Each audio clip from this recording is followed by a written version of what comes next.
Alright, so this is part 2 of Water for Elephants, and this time I have Narnia playing in the background, so yay! Okay, so this is like my third video today, but we did Water for Elephants before, but I was only like halfway through it, but now I'm finished, yay! It's so good, oh my goodness, you guys gotta read it. So it's Water for Elephants by Sarah Gruen, I think.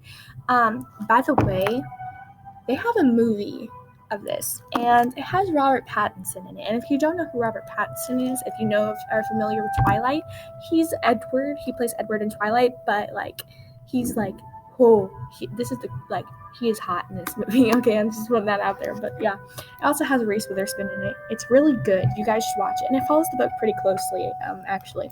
So basically, Water for Elephants. Basically, I explained it to you before, so if you're watching this and you haven't seen part 1 of Water for Elephants, go back to that and it'll explain it better. I've forgotten everything that I've said exactly, but like if you've forgotten everything, just go back and watch that one and it'll explain more. But anyway, this is like the last half of Water for Elephants. So basically, we have Walter or / Kinko or whatever and Camel and stuff.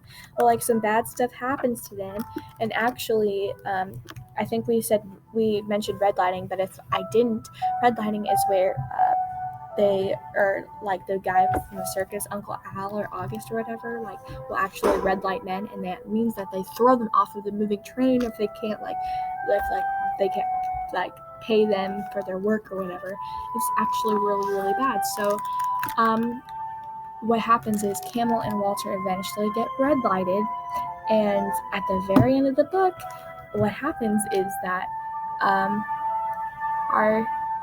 it's like the stampede, and at the very beginning, the like prologue or whatever, it has like a scene that takes place. Like here's the prologue, right? It's at the beginning of the book, as you can see. Well, this is like actually a scene that takes place like right around here, which is towards the end of the book. Like actually more like way back here, like right about there, like right at the end of the book. So yeah, you can have Narnia playing in the background. I should actually do Narnia, but I haven't read the book, so don't tell me.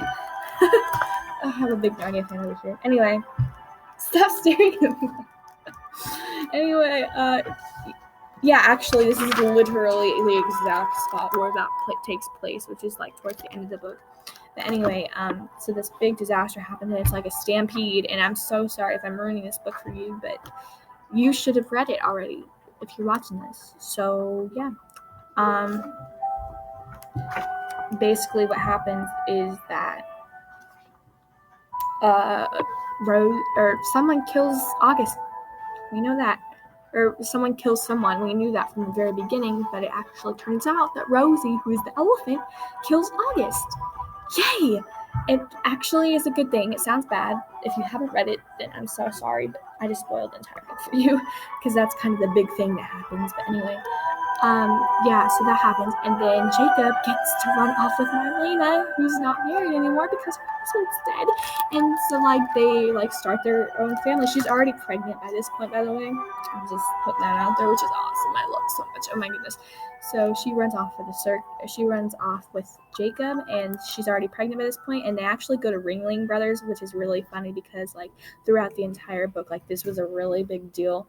And like Ringling was like the sworn enemy of the Benzini brothers. So like the Benzini brothers literally like become like goes to Ringling, which is really funny and ironic, which is awesome, and irony is awesome. So basically they go off, and yeah, and then it switches to when he's back to an old man, and they like live a happy life and everything. It switches back to when he was an old man, and they actually kept Rosie. They kept all Marlena's horses. They kept Bobo, the chimpanzee, and then it switches back to when he was an old man, and he actually like his son forgot to let him go to the circus, which is like happening at the same time that he's like dreaming and telling his story and everything. So like it goes back to then, and he actually gets to join the circus again because he tells this guy the story, and he gets to be with the circus again. And in the movie, it's so cute. Like at the very end, he goes, "Hey, aren't you gonna go home or whatever?" And he goes like, he's like, "You're gonna go back?" He's like, "I'm coming home, man."